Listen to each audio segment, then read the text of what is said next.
the coolest thing was just to be there. I mean, it was Charles Woodson there and Al Harris were the two corners. So we had two today that would be like Trayvon and Stephon Gilmore. Like it would be like those two right now. And we had, he was on his way to having a Hall of Fame career. Nick Collins was our safety, and he was outstanding.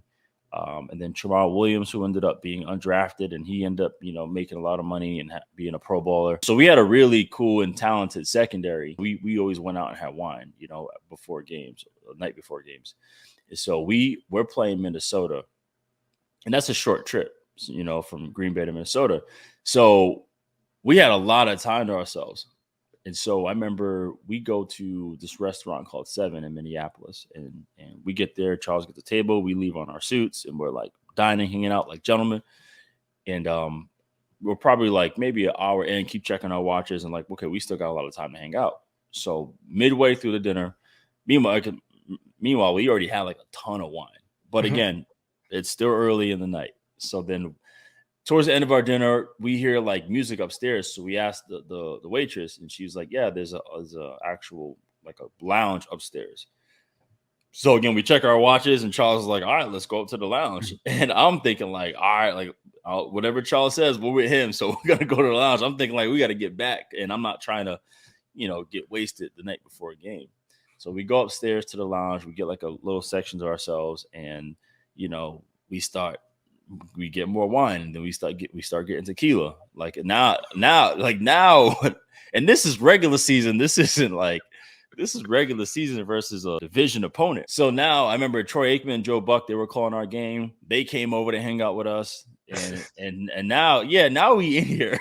Yeah, now it's a party. Now we in here. And so we end up getting back to the hotel in time.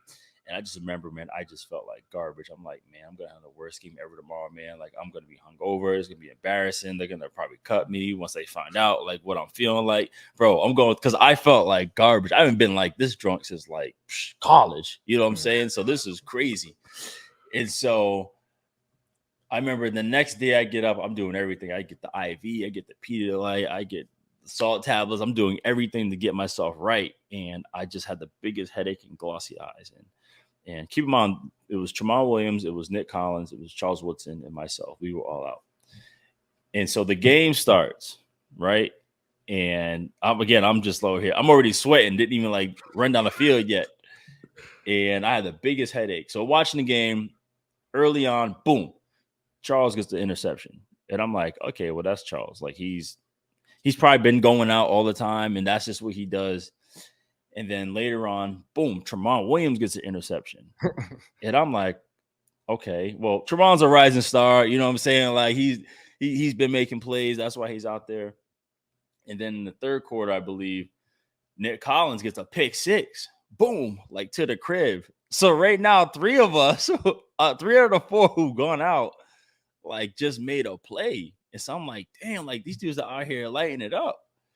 And I'm just thinking like, well, something gonna happen for me eventually, right? Right.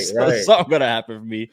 So I start feeling a little better. Then the third quarter comes, and then I get like a huge punt that sent me way back, catch it, and I get through the first little wave, and then I keep going. All of a sudden, I'm out of here. So I end up taking a punt back to the crib for like 70 something yards. And I remember we're on the sideline like going crazy. All four of us who went out the night before, like we all like did something like crazy to like affect the game. So for me, that's kind of how our wine nights got even more increased. Like we always got to have a wine night. Like exactly, a little wine. We didn't go out and get rocked the night before, like never again. But I always made sure, even if I didn't go out with the group or if I was on a different team, I always had like a small glass, maybe like 2 to 3 ounces before every game.